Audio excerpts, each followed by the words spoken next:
Before we start, first things first, TCS reported a 5.5% rise year-on-year, YoY, in its net profit to 12,380 crore rupees. TCS revenue during October to December 2024 increased 5.6% to 63,973 crore rupees. The company beats market estimates.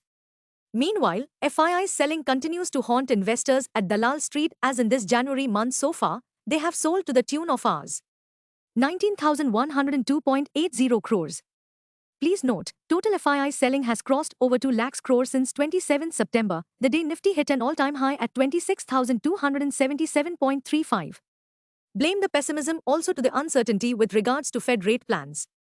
That brings us to the biggest phrases of stock markets: markets hate uncertainty.